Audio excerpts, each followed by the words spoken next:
We are living in a computer-programmed reality, and the only clue we have to it is when some variable is changed and some alteration in our reality occurs. We would have the overwhelming impression that we were reliving the present, déjà vu, perhaps in precisely the same way, hearing the same words, saying the same words. I submit that these impressions are valid and significant, and I will even say this: such an impression is a clue that at some past time point a variable was changed, reprogrammed as it were, and that because of this an alternative world branched off.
Good afternoon and welcome to the Wednesday edition of Free Association Radio. This is Robert Phoenix, and you are now navigating the astrological matrix with me and my co-pilot here, my furry co-pilot, who is always quite present whenever I get on the radio to do things.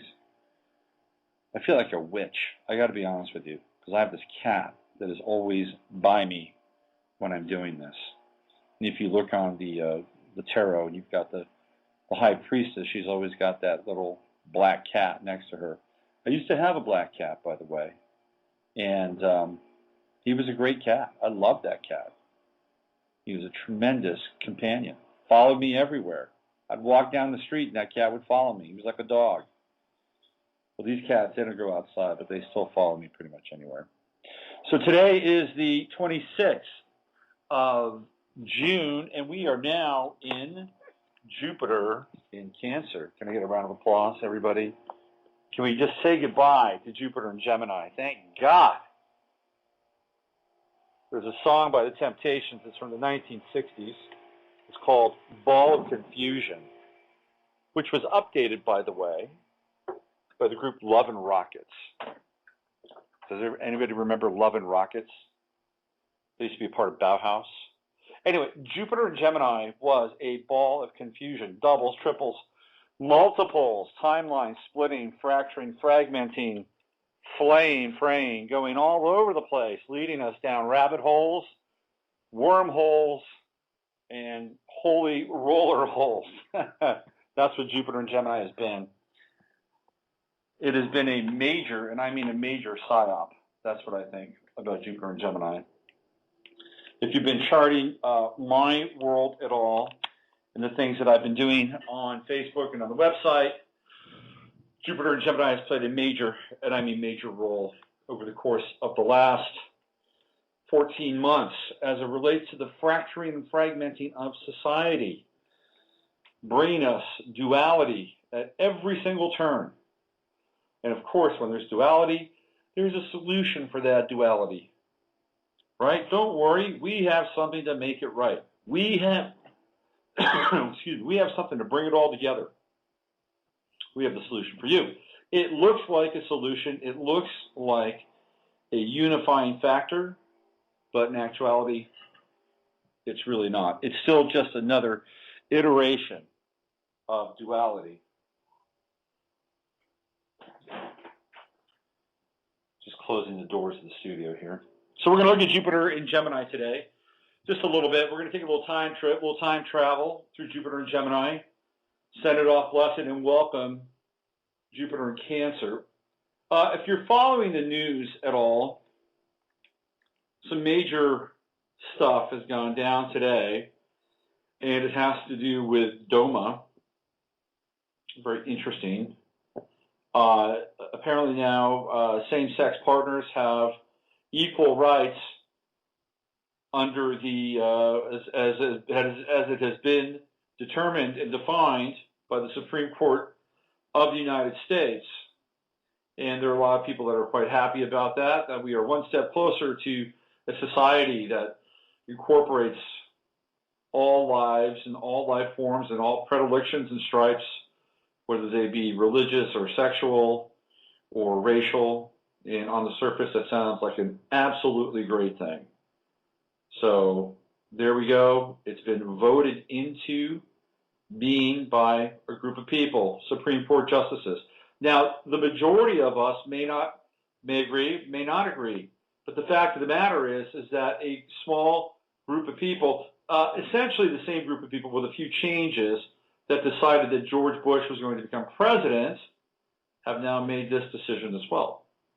And it really comes down to the fact that a very, very distilled and potentiated group of humans can make decisions for the rest of us. And hopefully you have enough balance on the Supreme Court, ideological, where things balance out. And it's not always the case. Now, what's interesting about today's decision is that it's happened during Mercury Retrograde. Now, one would think that there would be no further recourse for anybody to challenge the DOMA status, that it's a done deal. Once the Supreme Court renders its ruling, it's rubber stamped, it's the rule of law and the law of the land. Well, that may not necessarily be the case, because what's happened is that it has been essentially kind of opened up, or there's been an area opened up on the side of states' rights with DOMA. So you're going to see states come in now and become more perhaps definitive about what they believe should pass as law. It's Mercury Retrograde. What's really interesting about the Obama administration is that they've done a lot of stuff during Mercury Retrograde. Like, for instance, he was sworn in under Mercury Retrograde. That was during his first term. The second election, which took place last year, right, or his re-election, I believe that election took place under Mercury Retrograde in Scorpio. And then he was sworn in. Like I said, they sworn under Mercury Retrograde, and he was sworn under a void, of course, moon.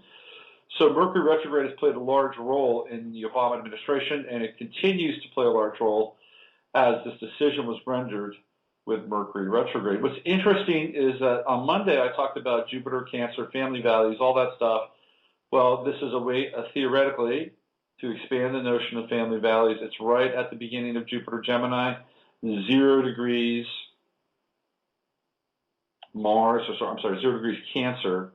And the Sabian symbol for 0 degrees Cancer is one flag descends while another flag rises.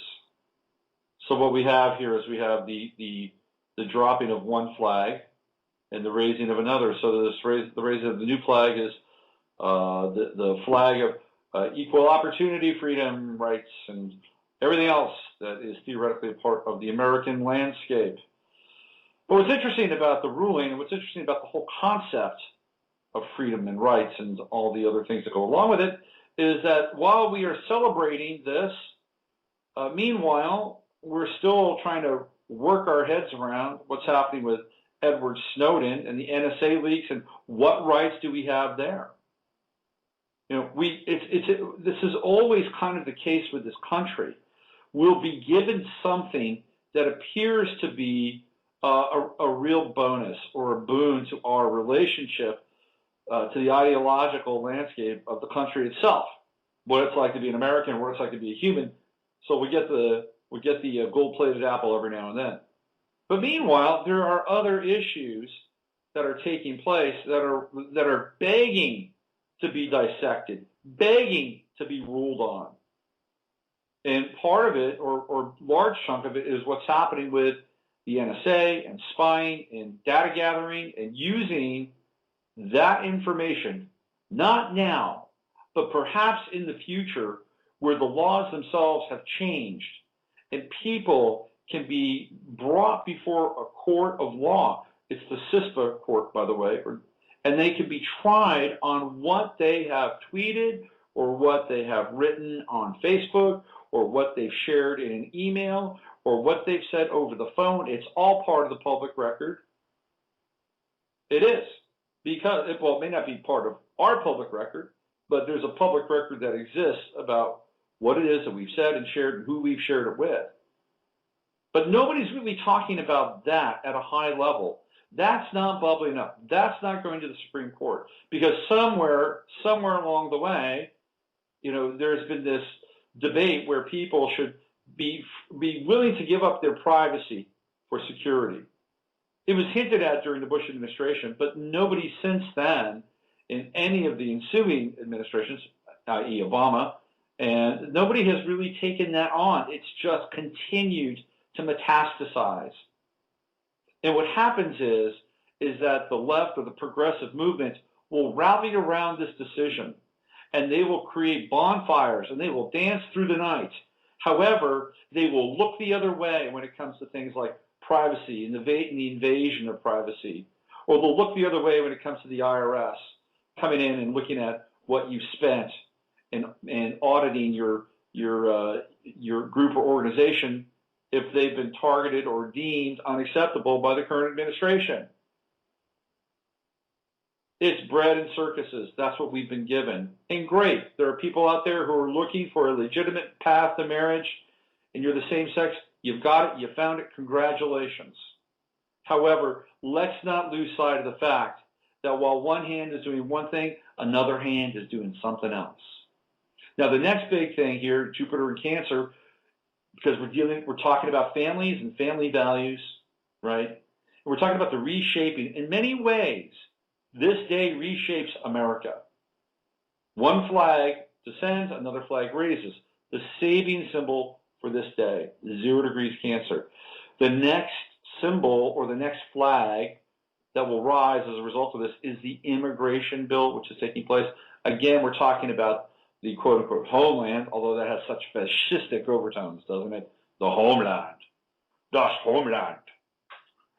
We're talking about this place, this country that we have somehow all migrated here through space and time and incarnation, whether by boat or by car or by walking or by birth or by light, whatever it is, we're here now, and there are these accumulated and aggregated values about what it is to be an American. Well, those things are shifting, those things are changing. The whole idea of what it is to be an American is being morphed into what it is to be a human or what it is to be a planetary citizen. These are the new definitions that we're working on. However, the soul, the heart and the soul, the astrological codex for this country is July 4th, 1776. I'm sorry, that's how I see it. And Cancer plays a very large role in that matrix, in the astrological matrix of this country. So Cancer is all about family, home, hearth, values, nurturing. It's about the soil that you live on. It's about what you grow out of it. That's what it's about. And what's going to be taking place with the immigration bill is a reshaping and a realigning of what that means.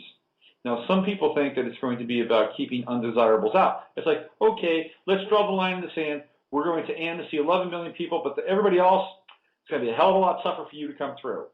Well, that might be the case, but there's also going to be a reapportioning of funds and people and technology to make it much more difficult for the average American to actually leave the country itself. 20,000 border guards are going to be hired. Drones will be deployed up and down both borders. The country itself may even be realigned and redefined based on who knows what. Natural disasters, political upheaval. The United States as we know it may not even exist in this way, shape, and form 3, 4, 5 years from now.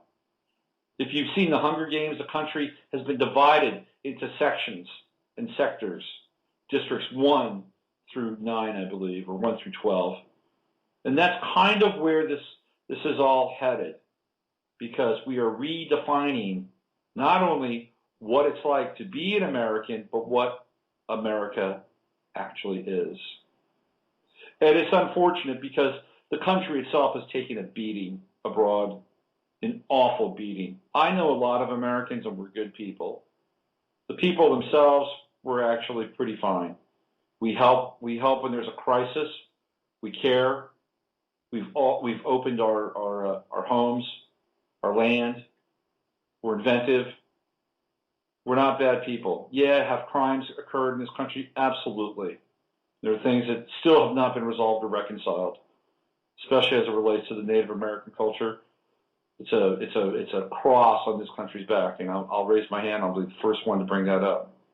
However, as a people, we're not bad people. Trust me. I've been all around this country, all around it.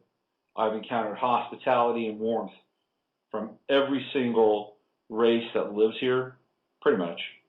I don't think I've ever met a Chechen.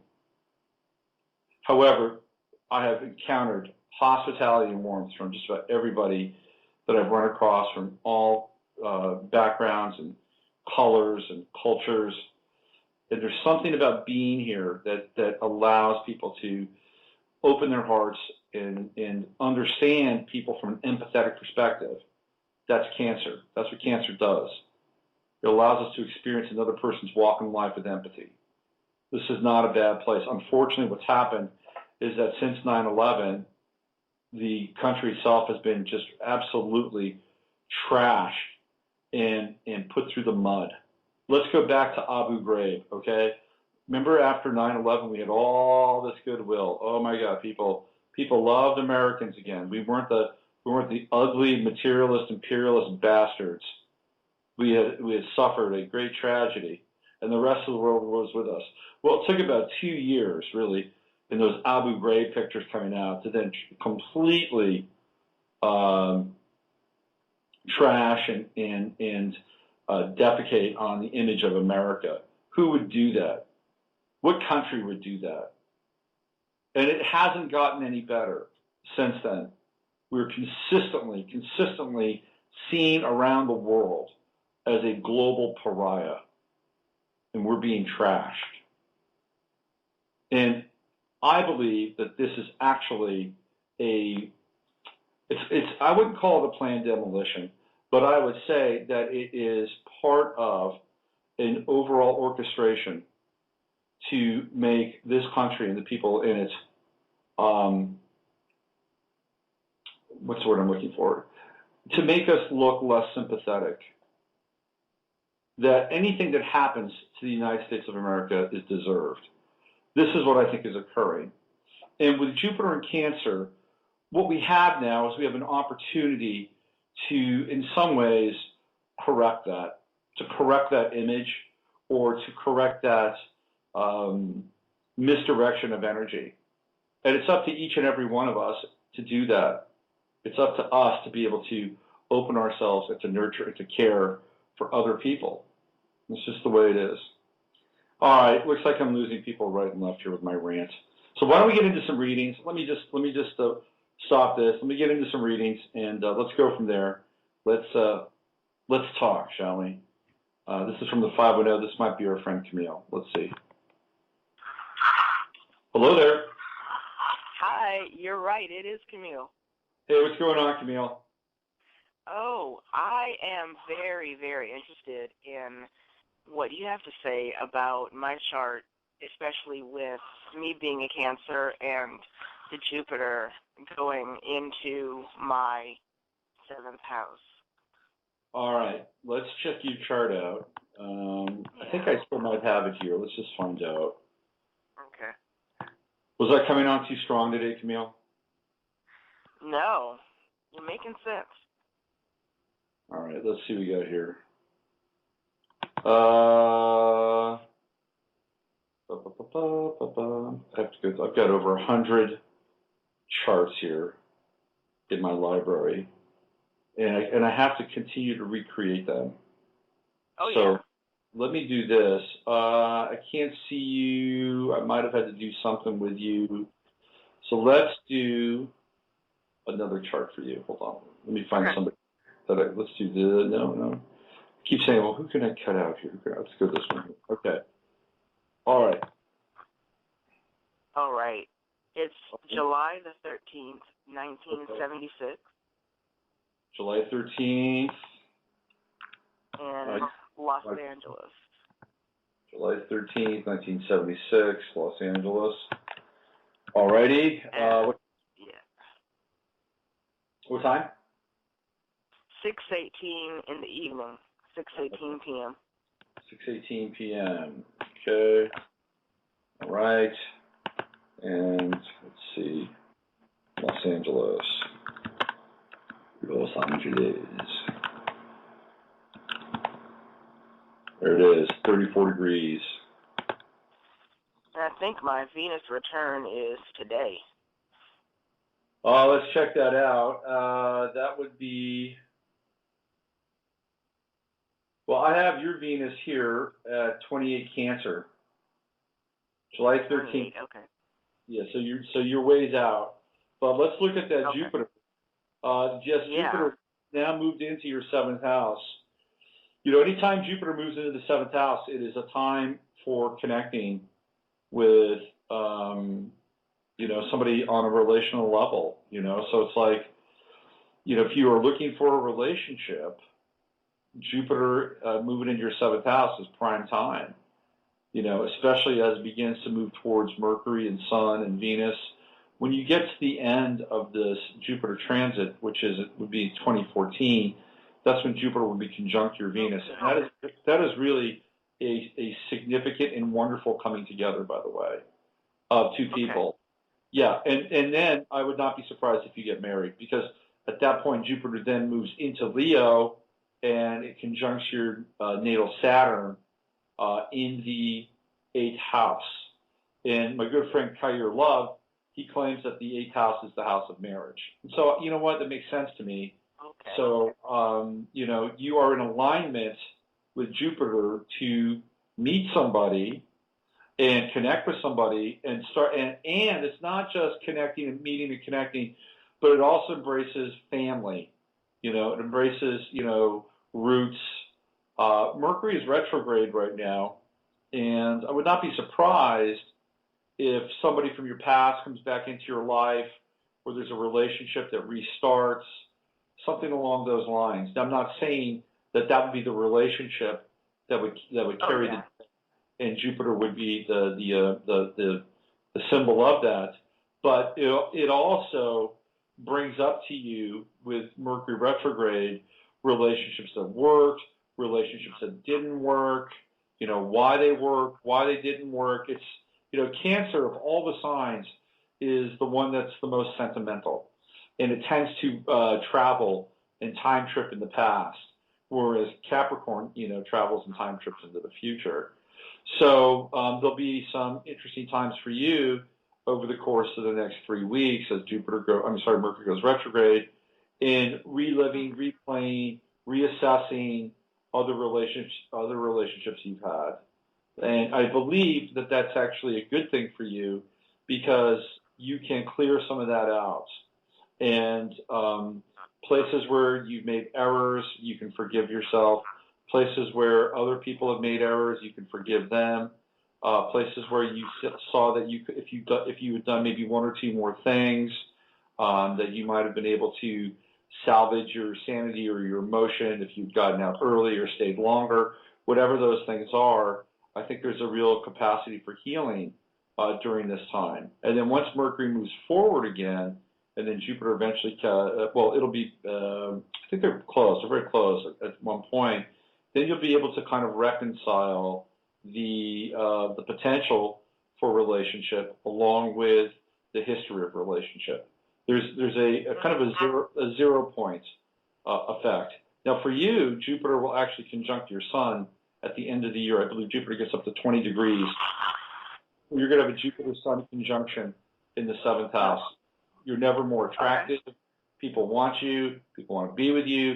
They want to hang out with you. That is prime time. So everything between now and December could be about reorienting yourself to the relationship in your life. I like that. That's very welcome energy. Yeah, it's and I'm I'm not manufacturing anything. It's really just here in your chart. And the rest is up to you. The rest is totally up to you. So take care of yourself. Take care of your emotions. Don't be too hard on yourself. Make sure you do baths and take care of your skin and, take care of your body. Eat as well as you can. You do those things and everything else is just going to take care of itself. Just relax into who you are. This is a very good time for you. Oh, that's awesome. Yeah. Yeah, and that's what I really am aiming for. And I know that there are, partnerships and things. As far as my own hypnotherapy practice, I'm starting to see where it could be paired with other things. I haven't pitched that idea to the other people I'm meeting, but I am having ideas. I'm having ideas that could bring some business partnerships, maybe. Well, that's good. I mean, because, you have Gemini in your 6th house, right? And the 6th house is purpose and work and service and all that stuff. So it's about dual purpose, two things, so I think you're onto something there. And if you can incorporate one or two other things into what you're doing without completely losing sight of what you're supposed to do and diluting that purpose, I think you're on the money. Keep in mind that Saturn is retrograde, and it's going to be coming back onto your true node in a couple of weeks, right? So in August, it's going to be back on your true node. That's a really important time for you because that gives you, it's the last time Saturn will be crossing over your true node. So it gives you one final piece, one final answer, one more chunk of validation for you to say, okay, this is who I am, this is where I'm planting my flag. And then it moves into your 11th house, and that's the house of groups, that's the house of organizations, that's the house of creating a world for a better tomorrow and all that stuff. So then the energy shifts. It's about building those things, so building with other people. And Saturn then moves, then it moves in progression, right? And by the end of the year, it too is up around 20 degrees. So you're going to have Saturn trining your Mercury, Saturn trining your Sun. So this is really, the rest of 2013 is a great cycle for you. You're a dragon. This is the year of the snake. Dragon and snake, copacetic. This is a year of rebirth for you, Camille. Oh, good. That's a blessing. Yeah, I will take all of that and use that creatively and positively. That's excellent. Yeah. Well, the rest is up to you. How's your daughter? Oh, she's good. Yeah, she has been ignoring bedtimes the past couple of nights. So she's kind of a zombie this morning, but maybe she's in a growth spurt, which is completely welcome. Well, that's cool. Well, tell her to get sleep because America already has enough zombies. Exactly. All right. Yeah, she's trying to wake up. But yeah, thanks for asking. Okay. Well, good news. Well, listen, you take care, Camille. Okay. You too. Okay. Bye-bye. Bye-bye.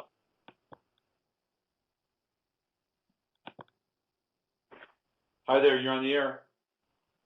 Hi, Robert. This is the gardener, and I just wanted to touch bases with you. Yeah, what's happening? What's going on in your world? Well, I found a job, which was good, and I'm into like day 10 of it.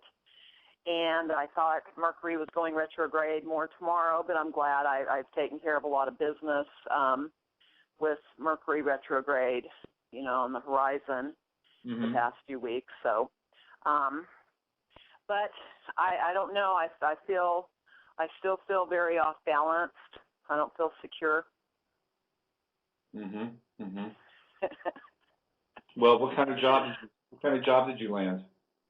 I started waitressing in a pretty hardcore little restaurant. Actually, it's a big restaurant, and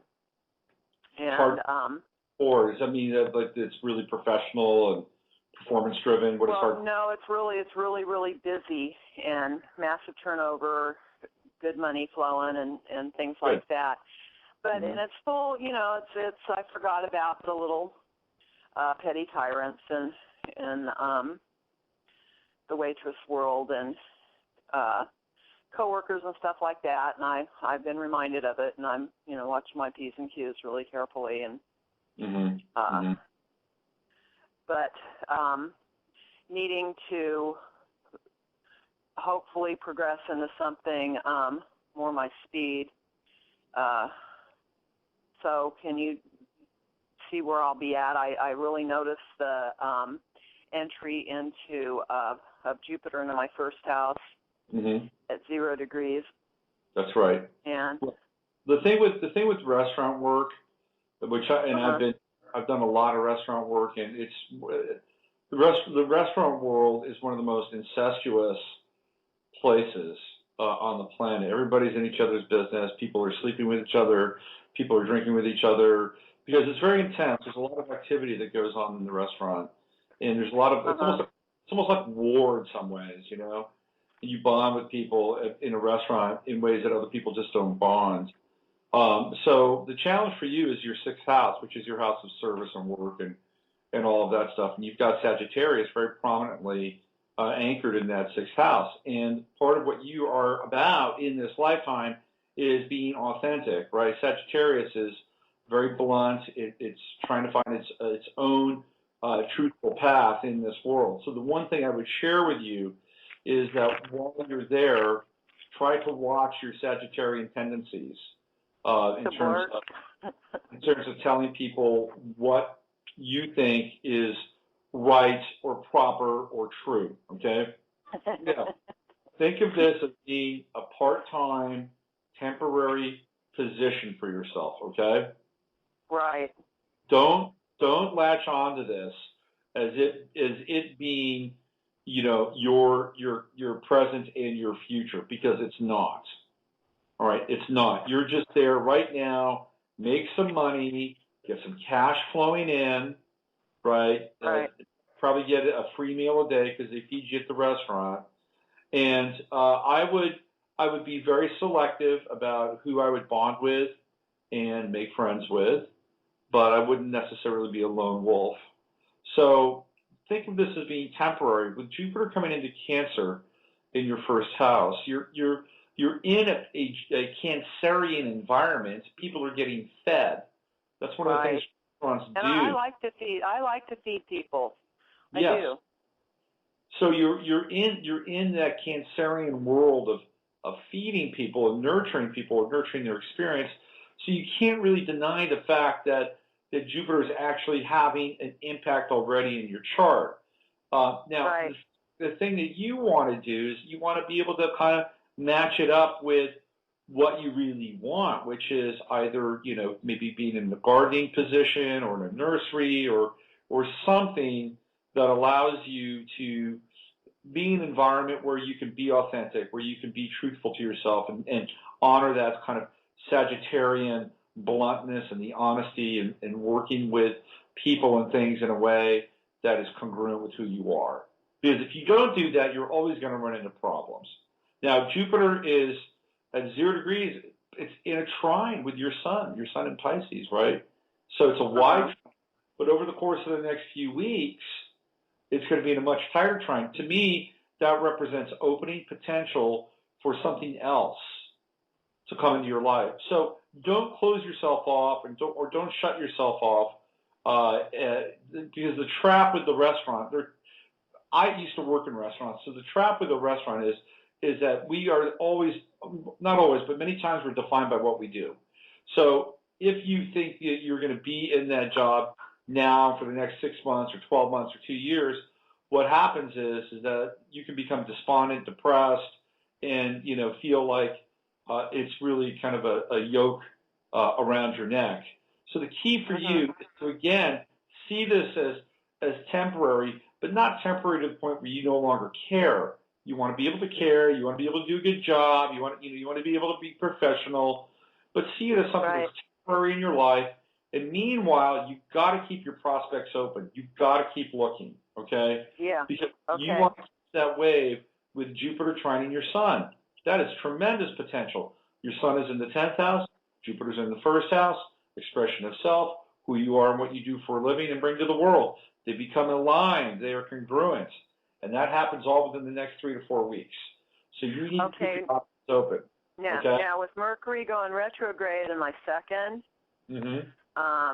back to my first, I know it changes like at the 18th or something. Yep. And, no, I get worried that, you know, I'll get get canned. No, you won't get canned. I don't think you'll get canned. I think what's important for you, and I mean for you specifically because I know you, is you have an amazing capacity to turn your thoughts into reality. Okay, and one of the things. Yes, I actually do. It's been very interesting to see how many miracles have presented. It's just like yesterday. I was looking for my dog nail clippers and got into one of my moving purses and found $165 I had stashed in a pocket during the moving frenzy. Yeah, Yep. and it was exactly how much I had just given to, my kid, where it was kind of a tight squeaker last week or so. And I just went ahead and did it anyway, and sure enough, here comes this little wad of money. Nice. I didn't. No, yeah. So I have lots of little things going on like that all the time, and just that we're set up and we're safe, and we've got air conditioning and groceries and bills paid, et cetera, et cetera. I paid off a long owed debt, taking the chance, and the next within 3 or 4 days I got this job, which was a miracle, and I'm very grateful. And I try to keep relaxed with it, but it makes, it's kind of nerve-wracking. Just all these radical changes, which, it's only been like 6 weeks, but I'm already settled in pretty good. So I'm trying to settle down and project. I've found Mercury Retrogrades for me to be really good times to cast some seed. And just kick back and cast my seeds, really. But and with my mind, it seems like it does actualize pretty well. So yeah, I don't like to go off and go, oh no, they'll probably fire me now. Yeah, you want to do your best to stay positive, okay? Because things can work out, and I think you've been conditioned over the last few years of things not working out. They can work out. One of the things that I would do if I were you is I would get myself a nice little supply of Epsom salts, and I would soak my feet at night when I came home from working, and also in the morning, soak your feet. Because, you're dealing with Cancer, you're dealing with water, you're a Pisces. Pisces rules the soles of the feet, right? So you want to stay relaxed, you want to keep your feet in good shape.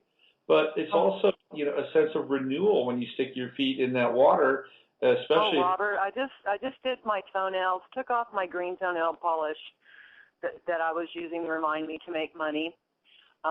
Just did a good foot care and bought Epsom salts yesterday.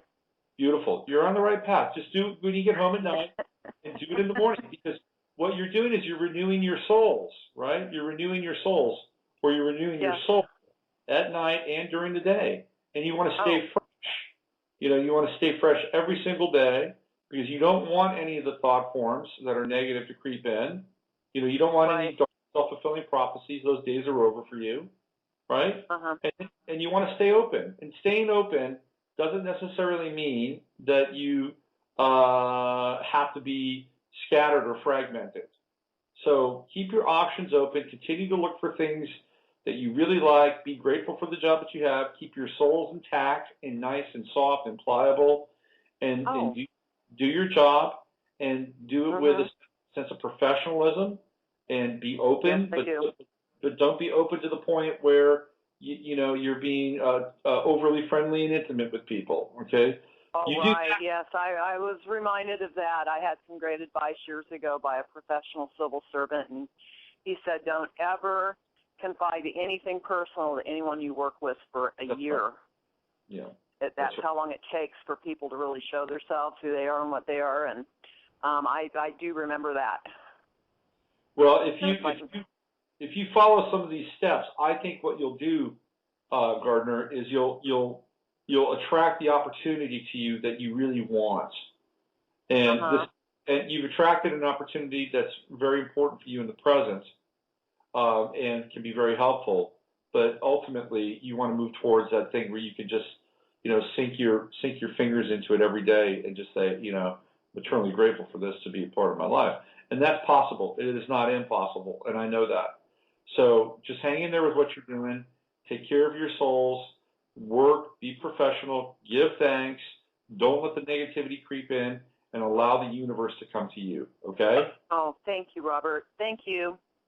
All right. You're welcome. Take good care and stay in touch. All right? Okay. Bye-bye. Thanks. Bye-bye. All right. That's our friend the gardener. Let's go to the 818 area code. Let's find out what's shaking in the 818. Hello there. Hi, it's Diane, and from Los Angeles. Hey, Diane. I enjoy everything you teach. It really gives me a perspective and an outlook that kind of resonates.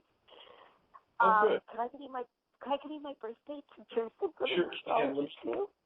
Let me find an appropriate chart for me to redo for you. Hold on a sec. Let's go. How about this one? Yeah, let's do this one. Okay. All right. Hold on a sec here. 30? Oh, okay, I'm going to hold. You're All right. April 30. 1953, 11:20 a.m., Philadelphia. 1953. 11:20 a.m. Yes, a.m. Uh-huh. And that's in Philly. Philly. Okay. All right. I know I have my Cancer rising at 29 at my natal. All right. Let's check that out. You know there's a Philadelphia in South Africa? No, I didn't. What an interesting story. Pete, that's a crack up. Is that funny? Yes. All right. Let's just see here what we got. Hold on. Come on, program. Okay. The astrological fairies are... There we go. 29 degrees Cancer ascendant. Yes, there you are in all your glory. 9 degrees Taurus, 27 degrees Scorpio moon. Yep, so you have moon trine your ascendant. You're very magnetic. Thank you. You have charisma. People that have moon trine the ascendant, especially if the ascendant is a water sign, the moon is in Scorpio, very charismatic. Okay, this is a good thing, right? Absolutely. Yes, absolutely. All right, so it's your time. Where do you want to go? Career would be okay. Career. I'm a realtor. I sell real estate. Well, you have Sun in the 10th house in Taurus. That's a perfect profession for a real estate agent. You know that, right? I love it. It's the only thing I know how to do. Okay. And one of the things that I'm seeing here is Uranus. It will be next year, not this year, but next year. Uranus begins to move towards your midheaven. Jupiter is now in your 12th house, and by September of this year will be conjunct your natal Uranus in the 12th house. So we're looking at a Uranian theme as it relates to your life.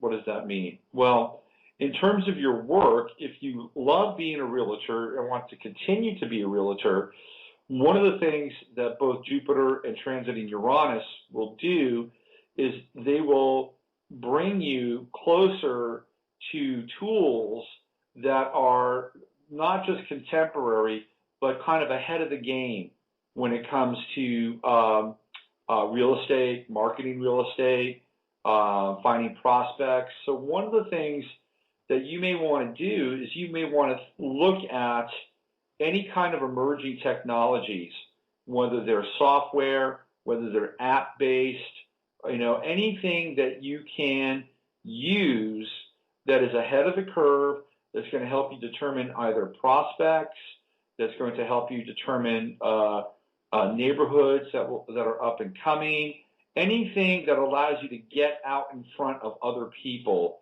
you need to start looking at, okay? Because Uranus is going to be, Jupiter conjuncting Uranus and Uranus conjuncting your midheaven, again, this is next year, the energy is going to demand in some ways that you not only keep up with the technology, but get ahead of the technology a little bit. So this is a great time for you to sharpen your tools or sharpen your toolkit. Sometimes what will happen is, and I'm not saying that this will be the case for you, but sometimes somebody will say, okay, well, I really want to know, I want to figure out a way where I'm getting the roles of people that are moving into the neighborhood, from City Hall or whatever, right?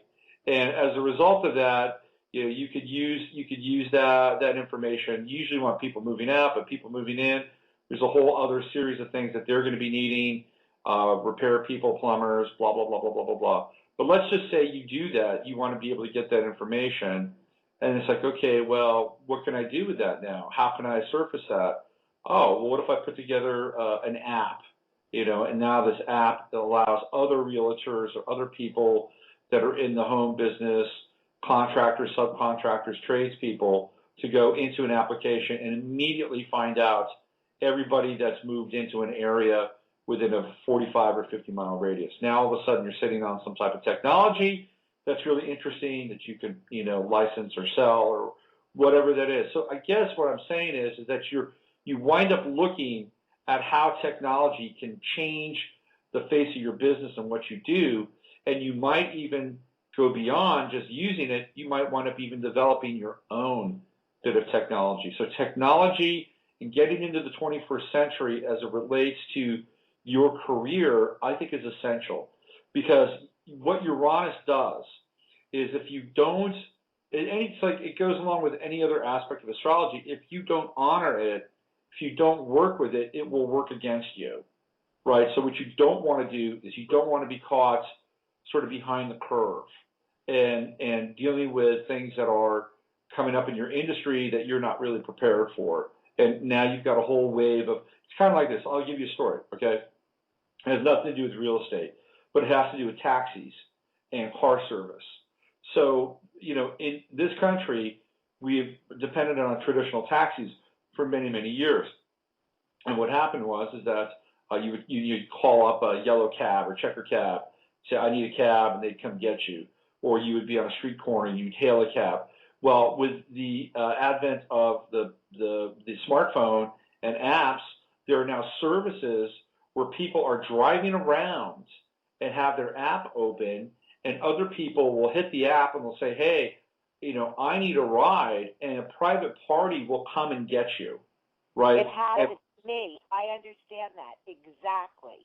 Okay, so this is what's happening now. This is what's happening now. And all of a sudden, the people in the taxi business are caught flat-footed. They don't know what to do.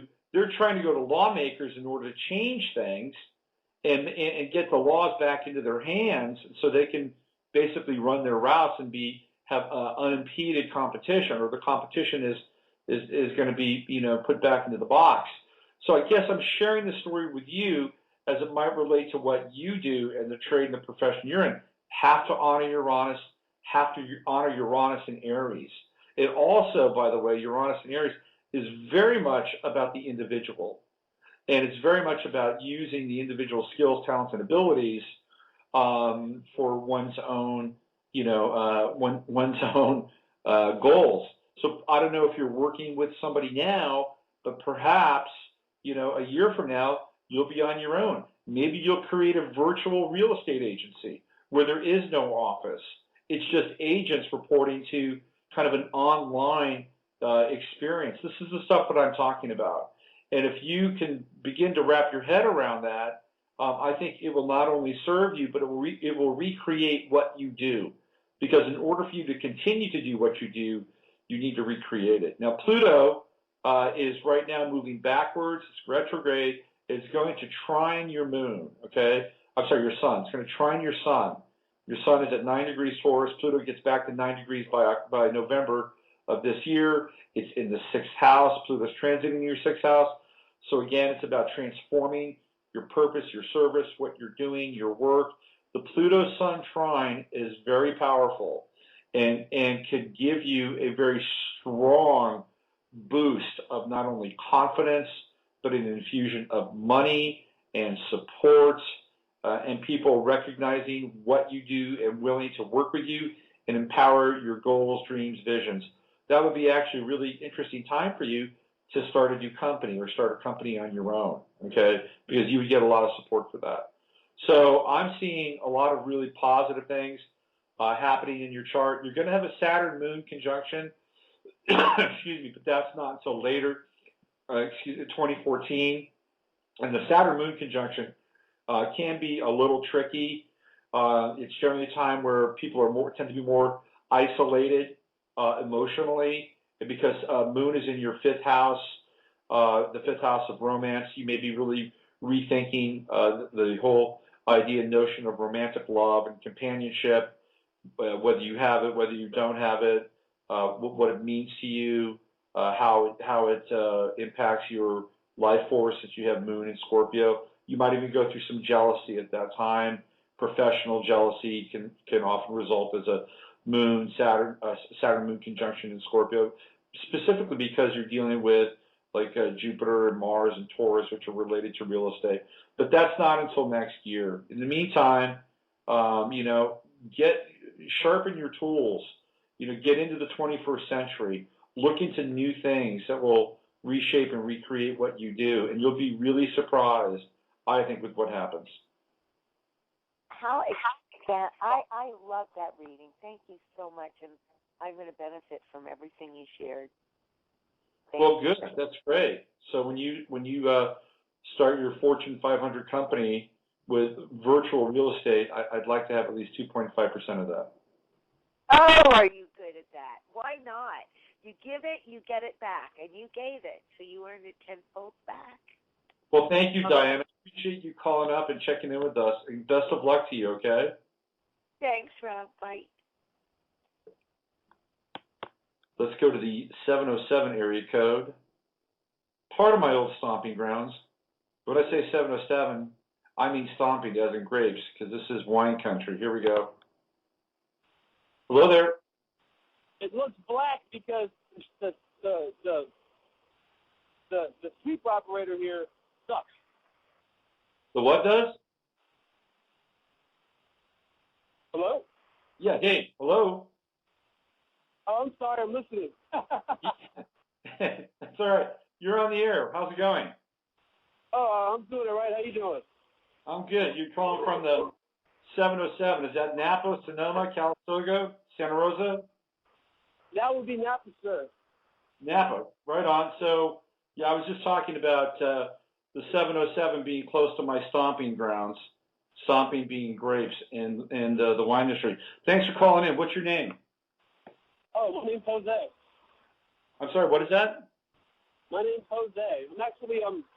I'm at work. I'm listening at work, but I'll talk to you at the same time. I run a heavy equipment for machinery, but I'm walking away from it now, so it's just quiet. Are you sure this is okay, Jose? Are you paving? I heard something about black. Are you doing some paving right now? No, actually, it's fine. When you called, I was just talking to a coworker of mine. So that's why it was funny. Anyway, how are you? I'm good, man. What kind of heavy machinery work do you do? Actually, I'm a public works employee. So right now I'm on a sewer truck. A sewer trip. That's fascinating. All right. What would you like to talk about today, Jose? Actually, I'd like to do my chart.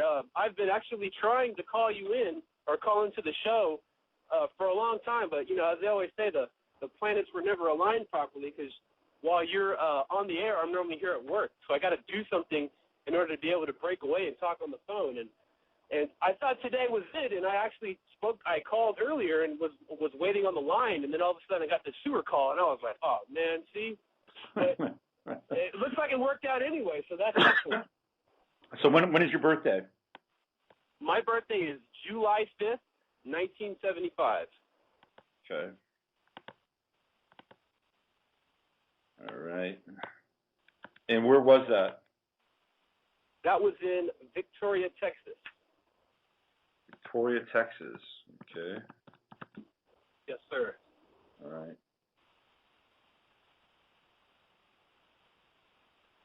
Victoria, Texas. I don't. Oh, there it is. Yeah, Limestone County. Actually, I think it was in Victoria County, Victoria, Texas. What time? What time? I'm sorry? What time were you born? That's funny because both my parents were hippies. Yep. And what I'm understanding, I believe I was born at 12:45 a.m. Between 12:30 and 1 a.m., so I'll say 12:45. All right, let's take a look at that and see where we go with it. All right, so away we go. Here we go. Okay, so I got you here as obviously Cancer, Moon in Taurus, and then looks like you're an Aries rising based on the time. Even if we were to tweak the time a little bit, you'd still probably be an Aries rising, even if it was half an hour one way or the other. So we're gonna agree on Aries rising. Sun in Cancer in the 4th house, which kind of makes you almost like a double Cancer, and then Saturn also in the 4th house. All right, so where do you want to go, Jose? I'm really curious about my career. I've been on this long run of trying to get into law enforcement since 2009, and I went to the academy, took all the courses. Took me a year to get on with a department. I did last year for Oakland, believe it or not. That was fun. And I made it 4 months, and I didn't pass training. And then I learned that I guess the day I was fired was May 1st of last year. I guess that's when Mercury went retrograde. And last year was just really, really bad for me. It was horrible. It sucked. And it took 7 months to get another job. And actually, this job that I'm doing now, I actually did prior to being in law enforcement for 7.5 years, and I got my old job back, luckily. But just last year was really rough, and I'm just looking to see if, I should be thankful that I have my old job back, but obviously this isn't what I want to do with myself, and I'm just looking to see if I'm going to have any good fortune this year, so to speak. Well, I could see the law enforcement thing because Aries is the god of war, right? And it rules things like the soldiers and sports to a certain extent, and certainly police officers. And you have Aries on the ascendant, Jupiter in Aries, Mars in Aries. Actually, Mars is in Taurus, but Jupiter in Aries, Chiron in Aries. So you would be drawn to it. But your Chiron, though, is tricky with in respect to actually getting a gig in law enforcement. It's that Chiron that probably puts you back out onto the streets. Now, you have Sun and Saturn in Cancer. This should be a very good time for you. Jupiter is going to be conjuncting your Sun in a couple of months. So anytime you get a Jupiter-Sun conjunction, it doesn't necessarily last long. It only lasts a few days. And a few days before and a few days after. But the good news is that Jupiter is going to be dancing between your Sun and Saturn really for starting about 3 weeks, about 5 weeks from. Let me get a date. Let me just get the exact date here because this is important stuff for you. It's going to give you some potential here. Hold on. Let's go here. Astro. Have you ever thought about real estate as well? The last caller was a real estate agent. Have you ever thought about real estate? Never. What about rehabbing houses? Well, I have a natural attraction. I don't know if it's a Cancer thing or what, of just renewing things. Like I love classic cars. I'd love to restore one day. I've tried many times to do it, and I just never have the funds to do it. Same thing with old houses. Love old houses. Would like to restore one day, but just never have the funds to do it. Well, that's kind of what I'm talking about here because you have Saturn and you have Sun in the 4th house, both in Cancer, and the 4th house rules Cancer. So if one of the things that we want to do is we want to go to where the Sun is, Saturn, at times Jupiter, depending upon what's around it. Saturn is like our life lesson, right? So you've got it in the 4th house, and that's the house of home. It's the house of building, restoring, fixing. So, this year you're going to be given an opportunity, and that starts for you let me see. That starts for you in August.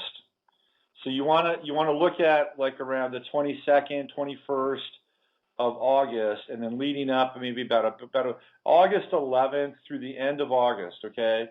And even later, because Jupiter at that time will, so really from right around the 11th of August all the way up through the end of the year, that's a really solid time for you, because Jupiter will be conjuncting your Sun, and then it dances between your Sun and Saturn, all in the 4th house. There's opportunity there, and it's opportunity around homes and rebuilding homes, refurbishing homes, fixing things, turning things around for sale.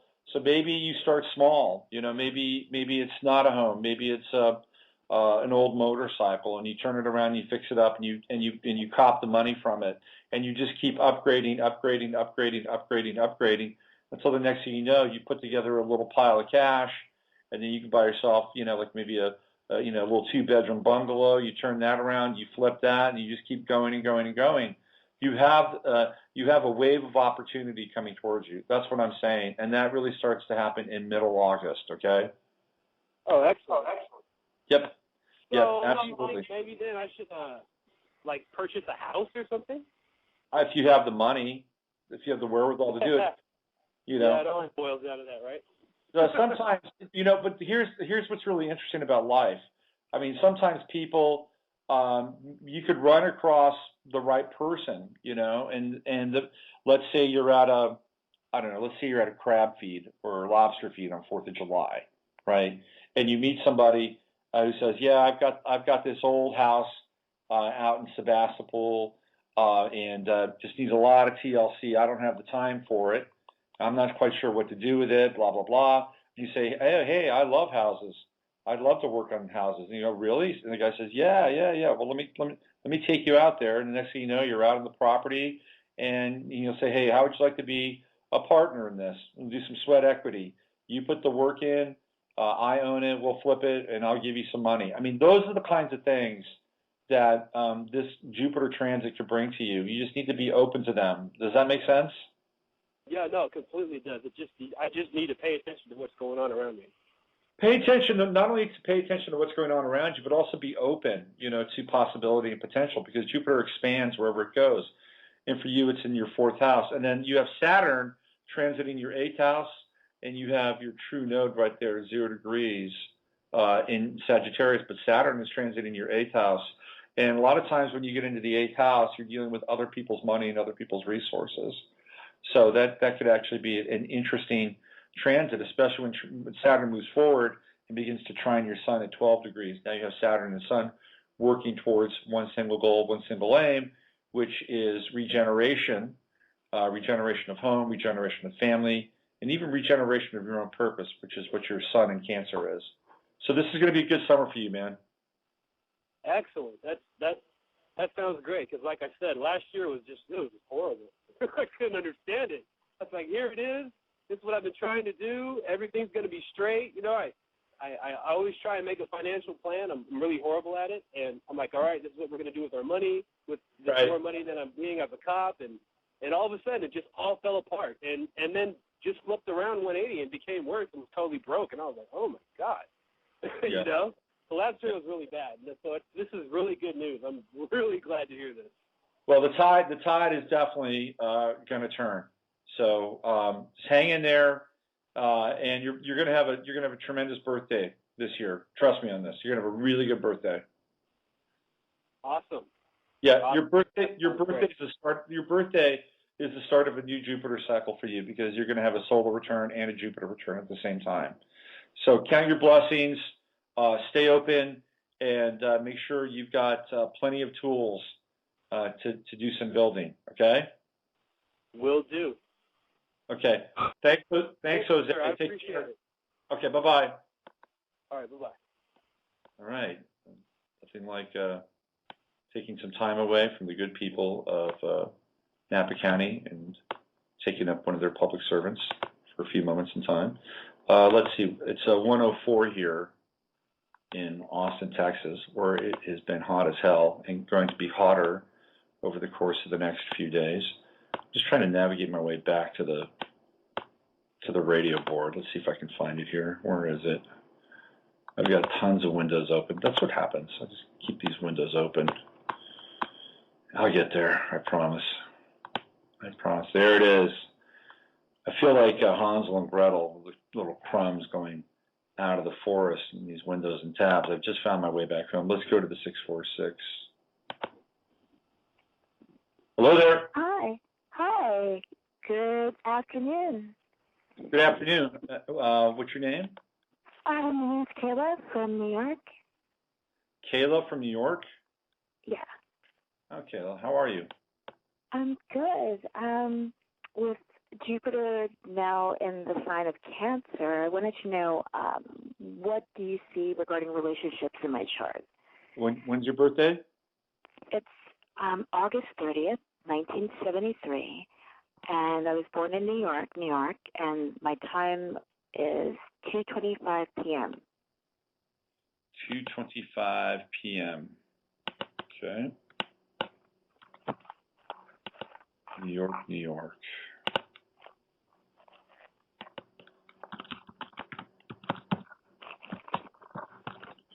All right, we are there. And voila. Okay, Cancer, Jupiter and Cancer for you. Jupiter's going to be in your 7th house of relationships. And really within the next week or two, it's actually in 2 weeks, it's going to be conjunct your Saturn in Cancer in your 7th house. So relationships are very important for you with Saturn planted in your 7th house. It's what we call in astrology accidental exaltation, because Saturn is exalted in the sign of Libra, and being in the 7th house, it is positioned in Libra's house. So relationships are very, very important for you. And not just any relationship, though. It's relationships that you can build and grow with. These are relationships that nurture and have a future sort of hardwired into them. So for you, relationship really should not be an exclusive domain as it relates to. Let me see, how do I phrase this? For you, relationships need to be anchored to the whole notion and idea of raising a family or having a home or having security and nurturing and loving connection as a part of what you're doing. For some people, that's really not their thing with relationships. For some people, relationships might be two people that are dinks, double income, no kids, and they take vacations and they're able to use their money and have all these experiences. But that's not really the case for you with your Saturn there. With your Saturn, relationship must be tied in some ways to building either a family or some structure that is going to support, nurture, and grow you and the person that you're with in a relationship. It's got some nice angles. It's a mutual reception with your Sun, which is at 7 degrees Virgo. It also is sextiling mutual reception with Mars in Taurus. So it's wonderful, in terms of being able to use two very active and dynamic energies, the male principle Mars, the male principle the Sun, as it relates to building with relationship. Now, Jupiter coming in conjuncting your Saturn offers you an opportunity to look at relationship and building something for the future, not as a heavy-duty burden or some kind of karmic weight, but something that is really, for lack of a better term, destined, and can be seen as both expansive and expanding the notion of relationship and raising a family, but also rooted and committed. So it's kind of the best of both worlds. And this is happening really in the next couple of weeks with Jupiter coming up on your Saturn. So ultimately, what we're looking at here as potential is finding a relationship or saying yes to a relationship that is really balanced, that gives you the opportunity to grow but doesn't stifle you, that allows you to expand but doesn't make you feel like you're floating free out into the ethers and not have any connection. Your Saturn is part of a yod. You have a really interesting almost series of yods that form almost forms like the star, a 5-pointed star inside of your chart. It's really fascinating. So the finger of God, the finger of God, Neptune and Jupiter to Saturn in your chart is also very, very powerful. So when you have Neptune and Jupiter, there's also a sense of idealism with Neptune and again Jupiter expansion. But with the yod, it's not just the points at the end of the yod; it's the field that's in between. So it's the point between Neptune, the point between Jupiter, and that is where you have your true node, which is in Capricorn. So one of the challenges for you is balancing your own perspective and your own kind of mission and path and purpose in life, because that's the true node. If you want to find out where to go, where to take your energy, where to take your intention, you go to the true node, and that's in Capricorn, and it's in the first house. So what are we looking at there? We're looking at about being an individual, a single entity. Capricorn, looks and plans for the future.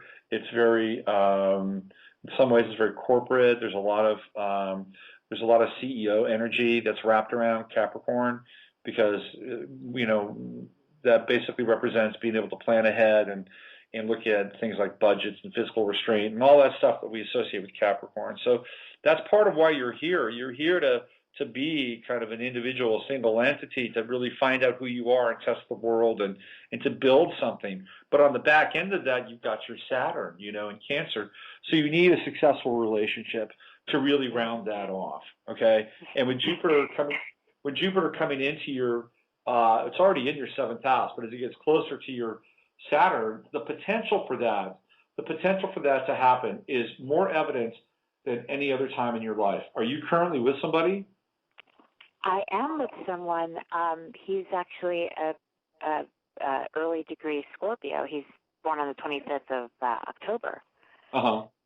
And he actually has his natal Jupiter is in Cancer, and he's also a Sagittarius rising. Okay. All right. So what's the state of your relationship? How long have you been together? A little over 10 months. Okay. So Scorpio, early degree Scorpio, so you're going to have sun sextile. By the way, I think Scorpio male and Virgo female is actually a really good mix. Very good mix. Oh, thank you. Yep. And then he has his Jupiter in Cancer. Yes, he's born in 77, so his Jupiter's in Cancer. And it's, I know that's good for me, but my Saturn is in his 7th, 8th, if I'm not mistaken. I've been trying to figure it out on my own. Well, the only issue, I'm sorry. You go ahead. The only issue is that with my stellium in Libra,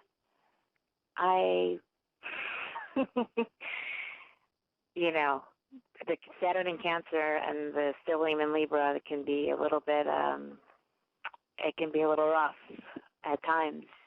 Right. Well, the thing, yes, well, you've got, that's not just the stellium in Libra, but it's the planets that are in the stellium, right? Right, like my Venus and my Moon. Uranus conjunct Venus, Venus conjunct Moon, and then you've got the Pluto-Moon conjunction. So it's all in the 11th house. So, yeah, I mean, I'm sure you're very attractive and very vivacious, and, Venus and Uranus, it likes to keep things moving. It likes to keep things adventurous. It doesn't like boredom, And so one of the things that you could run into from him, from a Scorpio perspective, would be jealousy. That would be probably the lower octave or the lower chord of Scorpio. But yeah, no, I mean, obviously you're very transpersonal in terms of your relationships. Saturn squaring them could be a real challenge. I see that. I get it.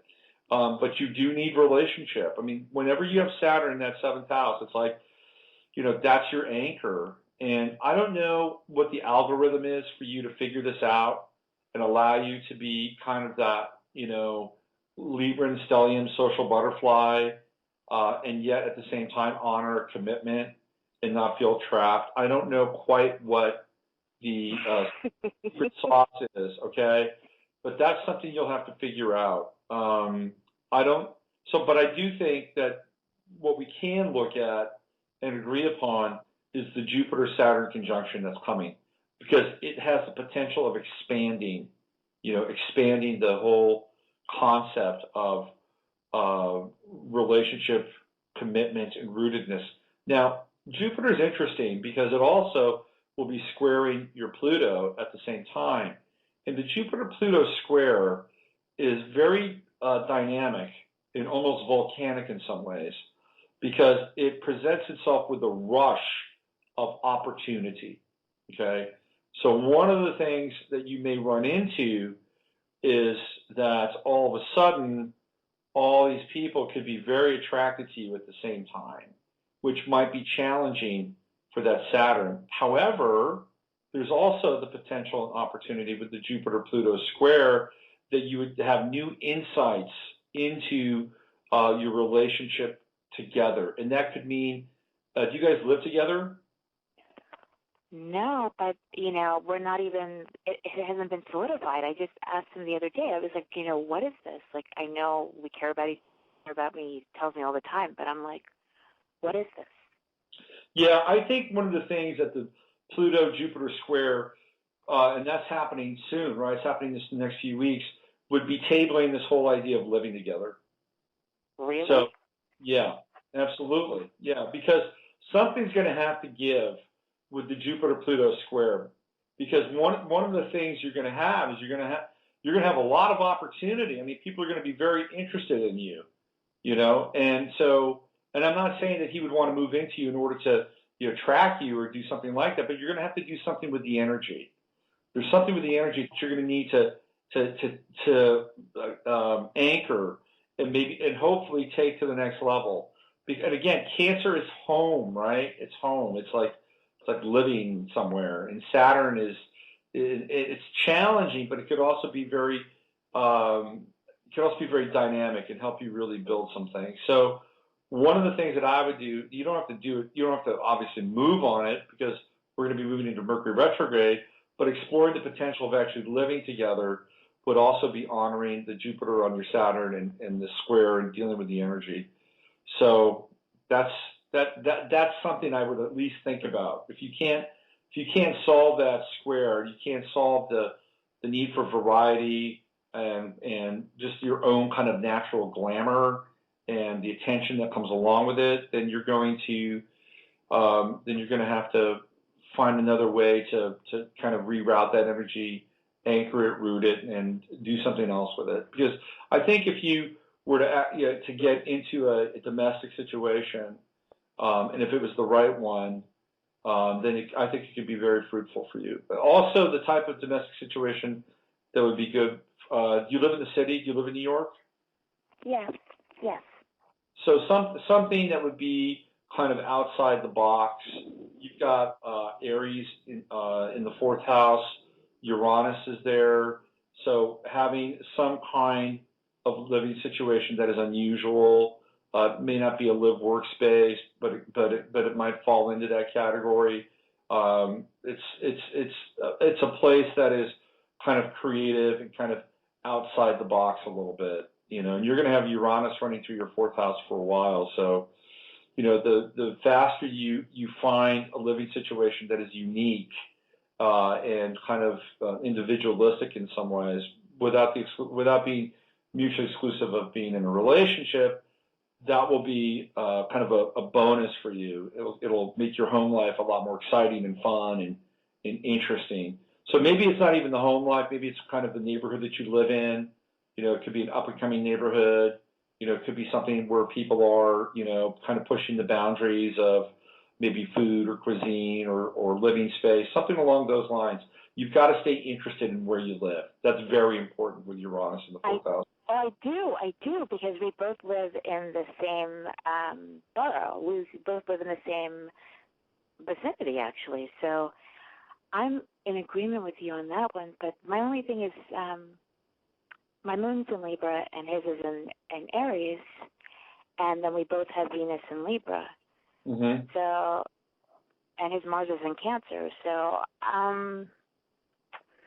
I don't know. Like I said a few days ago, I was like, well, what is this? I'm sorry. Well, there's two things. I mean, so the opposite moons it's like opposites attract. People that have Aries moon tend to be very passionate and jump into a relationship very quickly. And people that have Libra moon tend to be very receptive to flattery. So, it's like, it's an interesting combination, and it could actually work. And if he has Mars in Cancer, he's very sensitive. And his Mars, do you know what degree his Mars is? I think his degree might be, I forgot. I'm going to say, I think I'm going to say 7. It might trine his sun.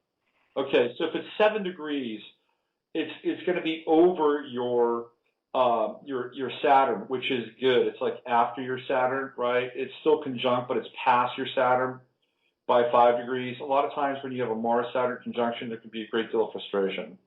And it can actually result in arguments and things like that. Now, his Mars is at the end, close to the end of your 7th house, getting close to the 8th. I don't know. I mean, I think that I see a lot of mutual receptivity with this chart.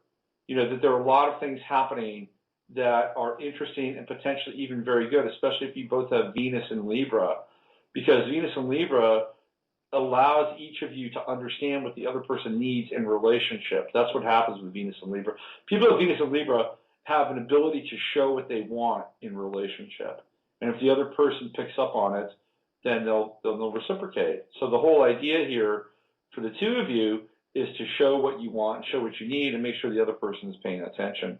Because that's the one thing that people of Venus and Libra, that they don't like to do. They don't like to tell people what they need.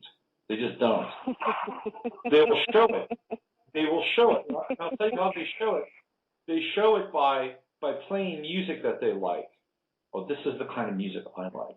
They'll show it by taking a person to a restaurant they like. This is the kind of food that I like. So it's all about being kind of implied. And if the person picks up on it, they'll go, oh yeah, I get it. But if you have two people doing it, that can be a little tricky. Look, I would allow this relationship to breathe, especially with Jupiter in your 7th house in Cancer. He's got Saturn, probably going across his sun right now, which makes him in some ways more lucid, more thoughtful, more directed, more driven, more serious about who he is. So that's going to come into play. I would roll with this. I would see where it would take me, and hang out and wait for Jupiter to cross that Saturn. Maybe unlock that Saturn a little bit, and then see what it'd be like maybe to engage in a discussion about living together. That's my 2 cents. I would not reject this relationship. Oh no, I'm definitely not rejecting the relationship. I just didn't know where this is going. I mean, I guess because there's no title to it, and it's like, okay. Yeah, are you exclusive? Are you guys simply dating each other? Just exclusively? We're dating. That's why I asked what's going on. He has his situation with his former ex. He just got out of the relationship at the beginning of last year. Uh-huh. So the wound is still fresh, Yeah. and I understand that. Well, I'll tell you one thing about a Scorpio, and then we'll move on to the next call. But one thing about a Scorpio is once they commit and they open their heart and their emotion, you can pretty much, especially if he has Venus in Libra, not Venus in Scorpio, you can pretty much believe that this person is committed to you, because Scorpio people don't cross that line unless they're serious. So at the end of the day, at the end of this phone call, you can take that away with you and know that this is a person that has chosen you because they're a Scorpio. Okay, so don't think that they're on the fence, and don't think that they're kind of hanging out there in the ethers. They're not. They're not. When Scorpio is in a relationship with somebody, they've made that choice. So just wait for a week or two. Jupiter's up on your Saturn. Things open up. Dialogue. Potentially living together. That might even come up. Okay? Okay. I'm very shocked, but thank you. Okay, Kayla. Take care. You. Okay? All right, bye-bye. Thank you. Have a good night. Thank you. All right, it's Kayla from New York City. You're listening to Navigating the Astrological Matrix. I am your host today, Robert Phoenix, as always, here on Wednesday. On Friday, I am going to be joined by my good friend Ken. Yes, he's been on the show before, and we talked about Ezra Pound and a bunch of other people, and we're going to be getting into some very, very interesting meta territory on Friday. You don't want to miss that. And I think I'm going to have Rebecca Hanna on the show, and maybe we'll talk about smart meters. It might be an interesting thing to do, especially with Jupiter in Cancer and meters really being very,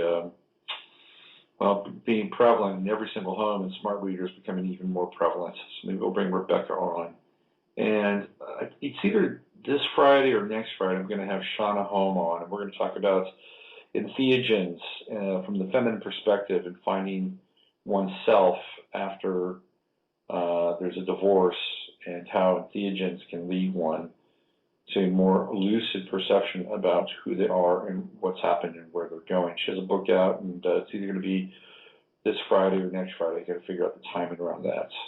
All right, let's take a couple more calls here. Let's go to the 828. Here we go. Hello there. Hey, Robert. It's Joe, back from Connecticut, seeing my mom. Hey, Joe. What's happening? Not much. I missed you for a whole week. I didn't have any kind of access to the internet, so I got to catch up on all last week's shows. But definitely. I did a show on Wednesday and Monday, and then this Monday it was like an aborted show. So aborted? Oh, really? Okay. That seems to be in the air today, aborted. Hey, so what's happening? How's your life?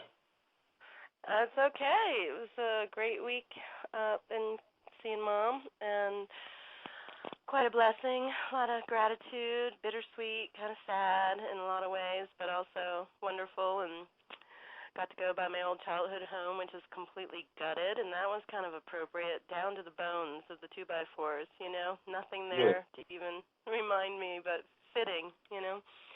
So it was a real cool journey, and now I'm back, and now I just have 5 weeks to get rid of everything that I have and figure out where I'm going next. Okay, well, you've done something that was important to you, which is good. A very, very Cancerian kind of moment in time, going back to your roots and seeing the symbolic raising of the place that you grew up. That's always interesting. Yeah. So where do you think you're going to be going next as you are in your process of your journey to healing? Where are you going next? Well, Peru is still up, although I did withdraw from that one retreat that I thought I was going to do. You know, we had that wonderful tarot reading, which, big shout out. Robert's great with astrology, but your tarot is also right on, really awesome. And, you know, we were talking about whether to go to the mountains or the jungle, but you also said something about, well, maybe you don't have something specific set. You just get there and you see how it unfolds, which is kind of scary, but, you know, taking that leap of faith. But since we spoke, my neighbor across the street says she knows somebody here in town that goes back and forth to Peru. So hopefully I'm going to network with that person and just see. Mm-hmm. Maybe that's where, you know, something will come from there. Right. Well, yeah, you've got Jupiter coming in to conjunct your Sun here soon, so that should be a wonderful time for you for new prospects and expanding your possibility and potential, and even finding a new place to live, by the way. So. Right. Well, I'm going to be a gypsy for a little while, but that's okay. But I was wondering, you know, if you wouldn't mind just checking and see anything about finances, because that's like the big thing up right now, is just cash flow. Well, let's see here. See if I can find your chart. I know it's in here somewhere. I just did it. Let's see. Hold on. Go through all these charts.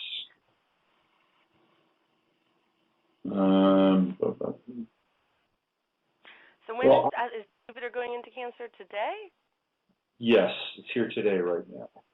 And when does Mercury go retrograde? Tomorrow? Yes. Stationary right now. All right, so there you go. I got your chart up there.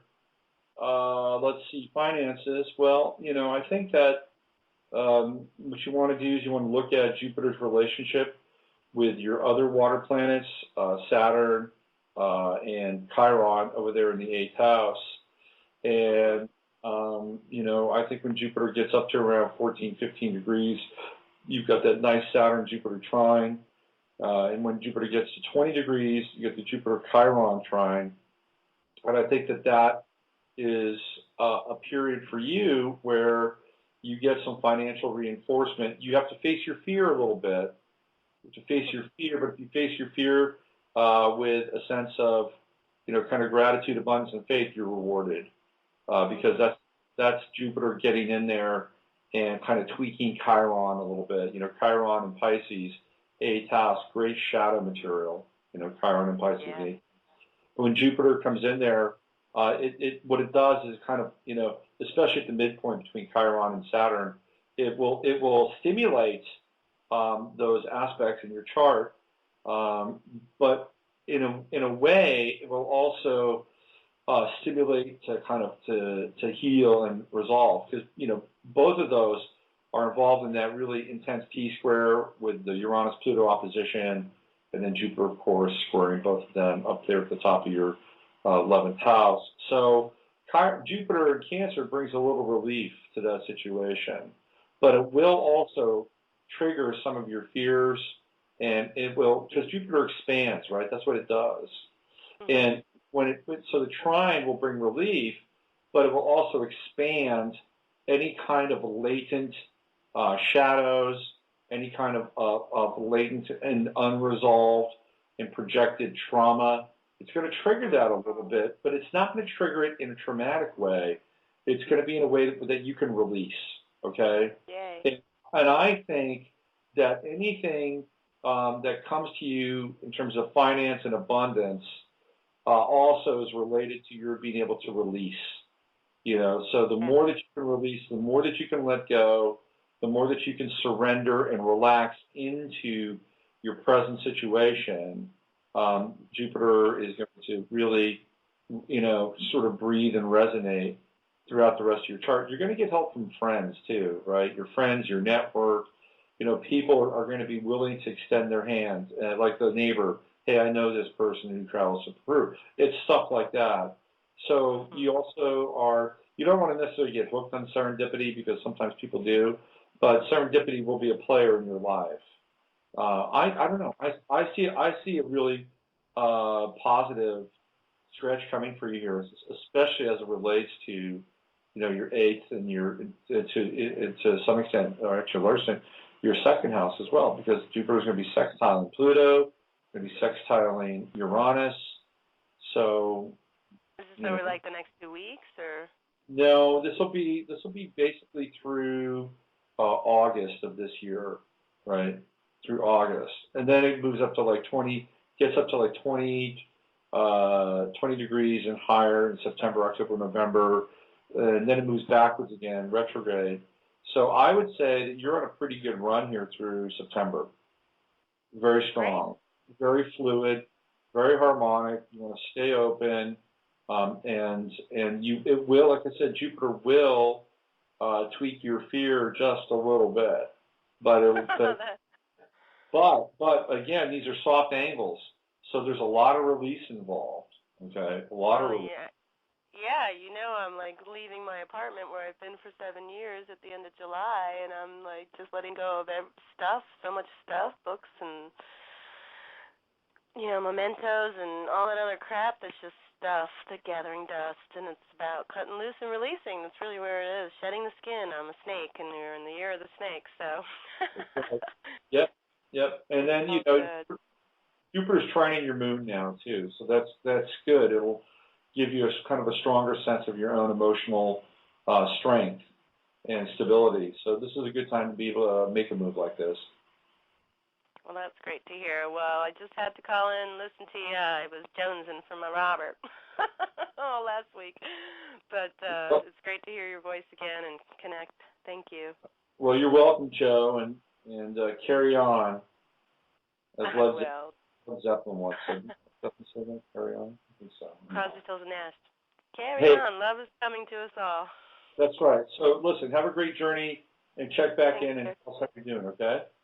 All right, sweetie. Thanks. You take care. Yes. Bye-bye. Bye. Led Zeppelin was Ramble On. Ramble on. Ramble on.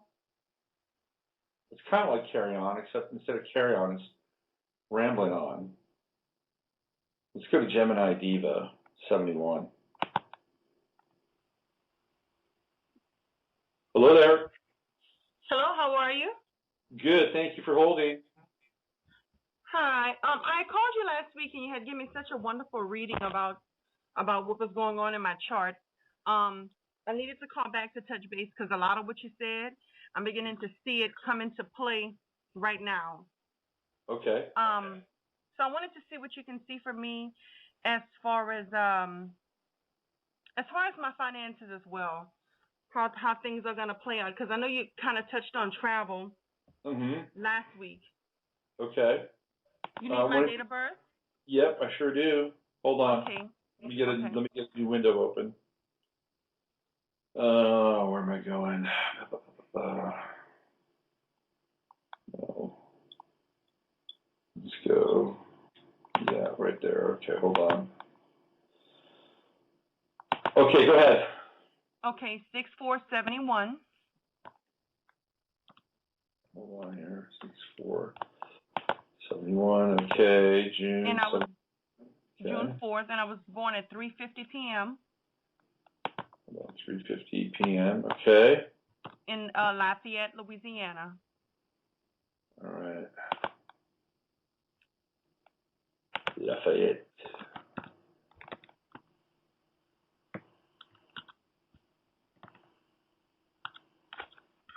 Oh, this is the one where, hold on, Lafayette.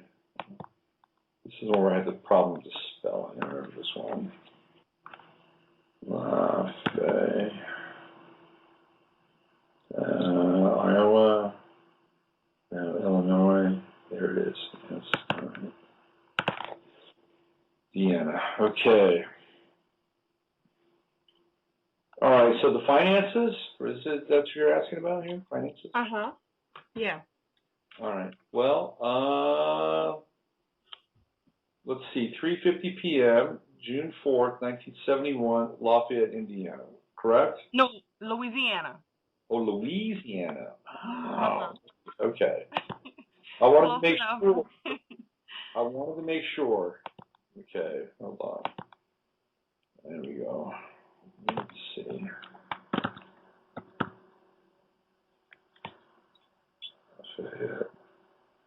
There. It's gonna be a little bit of a different thing going on here now. Yeah, just a little bit. Okay. Not much though. All right. So finances and resources. Let's see. Well, you've got Jupiter in the second house with Neptune there as well. They're conjunct, very close. And you have all these planets in Taurus and Gemini in your 8th house. And you have a wonderful air trine with Mars and Sun and Uranus.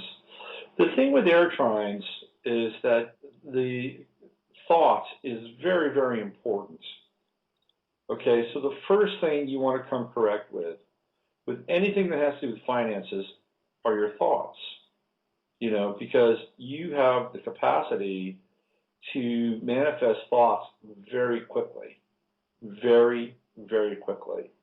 You have Uranus trining Mars, you have Sun trining Uranus, and you have Sun trining Mars, all air signs. Now your Sun is in the 8th house, which is the house of Scorpio. So even though it's Gemini, you also have a scorpionic flavor to your personality. And what we know about Scorpio, what we know about the 8th house, is that it is a very magnetic sign, and the house itself is quite magnetic as well. What does that mean? It means that, you know, you can generate experiences, people, thoughts, money, objects. You can generate those to come into your life, okay? Because that's what Scorpio does. And because you've got this electric air trine, it can happen very quickly, okay? Mm-hmm. The first thing that you have to do is you have to understand your thought process. You have to understand how you manifest things in the world. The most important thing you can do is be positive. Be positive. And to make your thoughts generate positivity in other people. That's very important because, and I don't often say this to people, okay, but if you are somebody who can get negative or angry or judgmental or down, then what happens is very quickly the circumstances around you manifest that. Okay, so you've got to make sure that you stay in that positive space. You stay in that positive space, the ability to attract what you need in terms of money, abundance, goods, services, whatever, happens very quickly. You don't have to try very hard. All right. Now you've got Jupiter in the second house. Jupiter is in the second house exalted. All right, but you have Jupiter in Sagittarius. And the funny thing about Sagittarius is, this is kind of the frustrating thing, is that people that have Jupiter in Sag or Sun in Sag or Sag ascendant, is that they get exactly what they need and perhaps not much more than that, right? And a lot of times people that have Jupiter in Sag or Sag ascendant or Sag Sun, they'll come into a windfall and then it'll be gone within 2 or 3 months or whatever, because you had to pay bills or this expense came up or that expense came up, and you're like, damn it, I just had this money. Why don't I have more? Why can't I hold on to more money, right? So one of the things that would be helpful for you, especially with Jupiter in the second house, is to be very grateful and fluid about the resources that you do have and do come into your life, because Jupiter in Sagittarius is about building faith. So part of your exercise around money and resources is to have faith that you'll always have whatever you need, and that if it decreases, it'll increase, with time, sometimes faster than others. So I think that for you, it's all about the technology around money. It's around the technology of thoughts and positivity and, being clear about what you need, not really what you want, but what you need. And if you can understand what you need and put that out to the universe in a consistent fashion and say, God, so be it, God, it is done, and you let go and you see what comes back to you in terms of, in terms of the world. So that's kind of your piece here. It's about the science of manifestation, and it's about the science of faith. They're all kind of tied together. Now, in terms of doing something concrete, anything that's related to travel, import, export, any of those things, which we kind of talked a little bit about last week, right? Those are highlighted. Those are highlighted because Jupiter and Neptune are in your second house. Those things represent travel. Those things represent opportunity as it relates to travel and resources. So I wouldn't be, here's the one thing that you don't want to do. You don't want to worry. Don't worry, okay? Because your chart is not built for worry. Your chart is built for something completely different. You need to just lock into your thoughts, lock into that electric air trine with Uranus and Mars and the Sun, and just be ready to, surf the currents of opportunity when they come to you, and they will come to you. And don't stress out about money. Jupiter and Neptune do not want you to stress out about money in the second house. You got to have faith. Have faith. It's important. When you have Venus and Mercury and Saturn and Taurus, I understand the need and the want for resources and hard cash and hard goods and stuff like that. But those planets, especially Saturn and Mercury, are opposing your Jupiter and your Neptune. They're antithetically opposed. They are two very different energies, right? So you have opposition out of sign. Taurus is a fixed sign. Taurus says, I must have this. I need to have this. I have to have this in order to feel safe and secure. You know, it's an earth sign, and it's a fixed earth sign. It's in the 8th house, Scorpio's house. But down there in the 2nd house, you've got Jupiter and you've got Neptune, both in Sagittarius, and it's a mutable sign. So, you know, who wins out at the end of the day? Is it Taurus demanding and stomping its feet that I need these things in order to survive and feel safe and feel good? Or is it Jupiter and Neptune, which can let things go and say, that was a really, really wonderful, abundant experience. Thank you for sharing it. I'm ready for another one whenever you're ready. I mean, this is kind of the opposition that is really in some ways the work of your lifetime. So are you going to become a strident materialist, or are you going to invest in a spiritual future? That's what it's about. And if you do that, if you invest in a spiritual future and live on faith and know that your thoughts are electric and you'll get everything you need by simply being confident and positive and optimistic, you will soar. Oh, thank you so much. I needed to hear that. Yeah. Okay, are we good? Yes, thank you so much. Okay, hey, you're welcome, and good luck down there if you go to the DR. Oh, you remember. I will. I'll keep in touch and let you know. Okay, you take care. Bye-bye. Okay, bye-bye. Yes, I remember these things. That's why they pay me the big bucks, boys and girls. And if you want a full reading, you can reach me at robertphoenix.com. That's my website. I'm currently working on the most current newsletter, and hopefully I'll get that out in the next day or two. It's a little late this month. Comes out once a month, but it's information that is pretty interesting. And it has to do with astrology and more, and that's going out hopefully by the end of the week, probably by Friday. Let's go to Mike Keyhart right here at the top of the switchboard. Hello? Hi, Robert. How you doing? I'm good. How are you doing?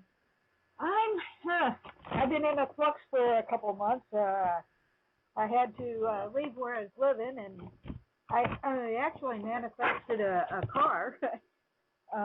But I'm out on the road, and I just wanted to see what kind of things may be coming for me, or how I should position myself. Well, cars can be very symbolic. What kind of car did you manifest? It was a Ford Escort. No, Ford Focus. A Ford Focus. Well, there you go. So the answer is in the car, Focus. It's very important. When's your birthday? 3/22/49.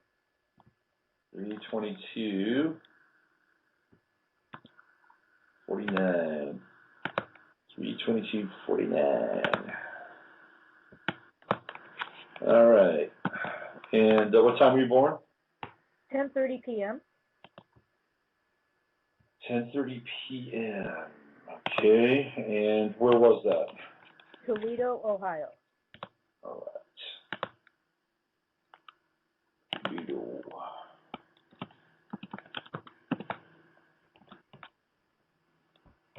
Oh, yes. Okay. So this is Ohio. All right. Here we go. So, okay, so Uranus has moved off your sun. Uranus has liberated you. That's what Uranus has done. And let's see. Well, Jupiter is in your 8th house, which is interesting. Are you, on your journey, are you visiting any relatives? No relatives, but friends. Maybe soul family. I don't know. Could be. Okay. Because when Jupiter is going through the 8th house, it's kind of a journey through time in some ways, especially in Cancer. So it's about kind of returning to one's roots, one's family, one's birthplace, one's essence, one's core. So that would be, where are you planning on traveling to? Well, I'm in California. I'm pretty much staying in this area as far as I know. Right. Okay. There's something here, even though you won't be returning to Toledo, Ohio, there's something about with Jupiter in the 8th house that brings you back in some ways to where you started or to what your roots are about. Now, that could also be a neighborhood, that might look like yours that you grew up in, although California is quite different than Ohio. There's something here about rediscovering and uncovering part of your past, especially if you're traveling, that is in some ways vitally important to you. Now, the one thing that's a little tricky is Saturn is transiting through your 12th house. And that's a very solitary journey, that Saturn 12th house transit. I've talked about it on the show before. It's a very shamanic journey.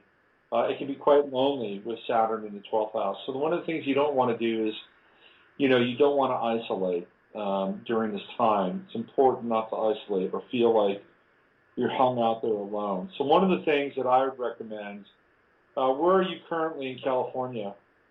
Santa Cruz. Okay.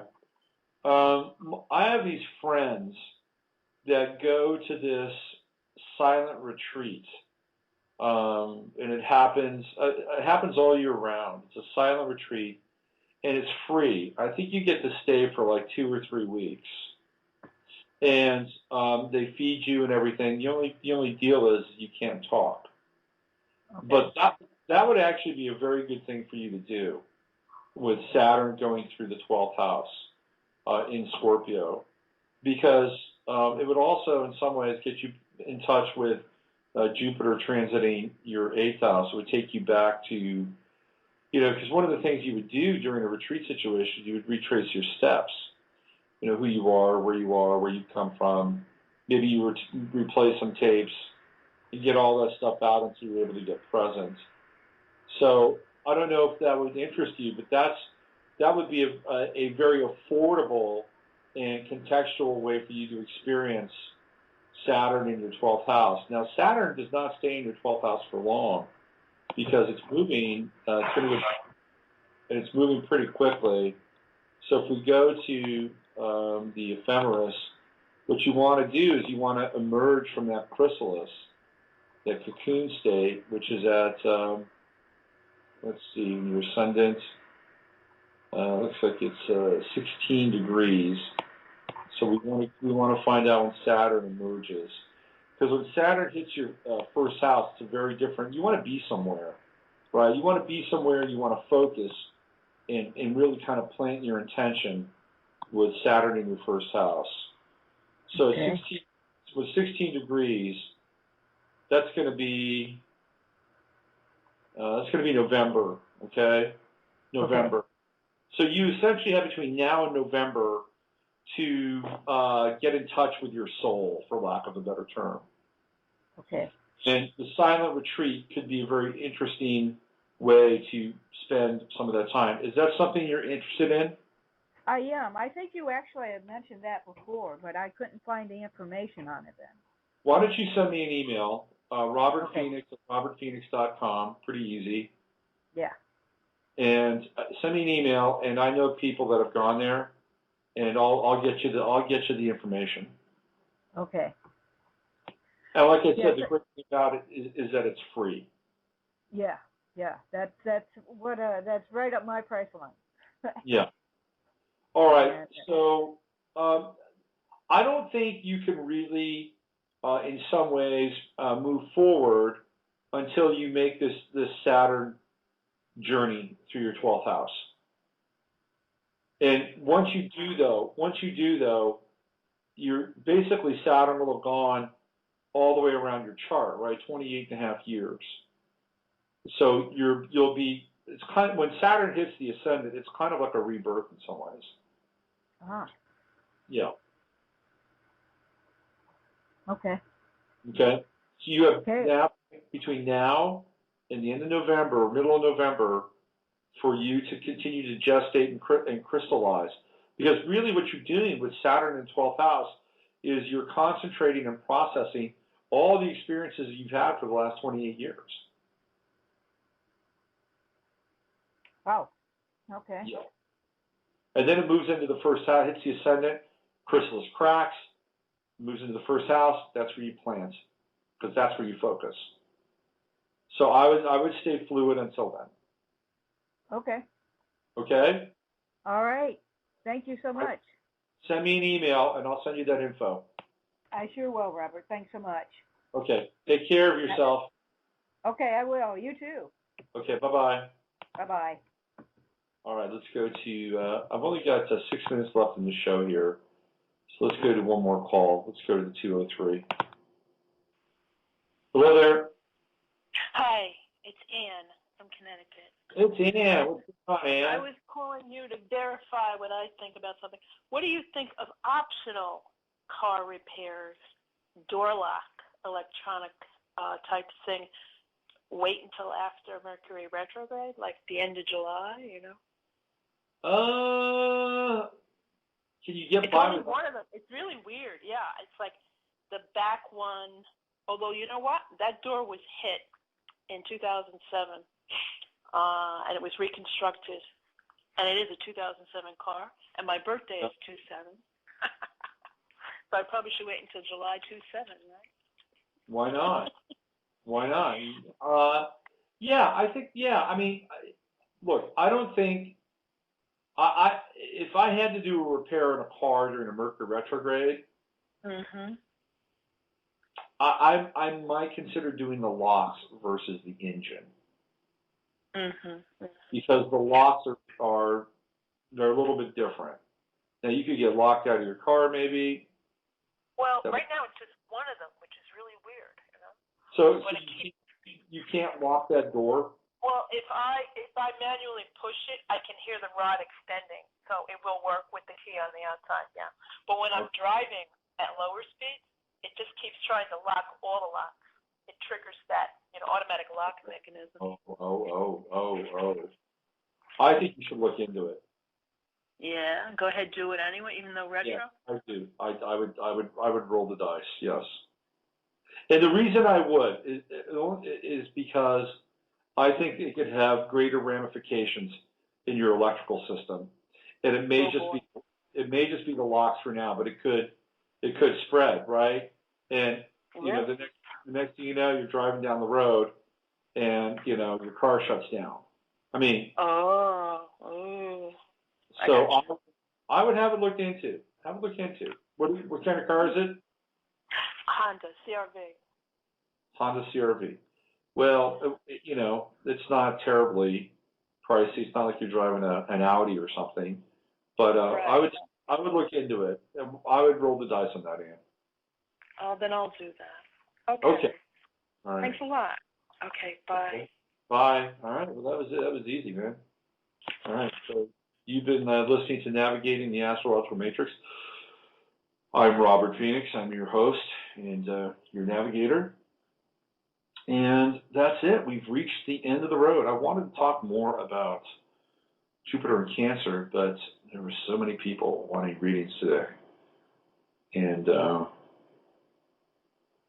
I guess when the spirit knocks, I answer the door, as they say. All right.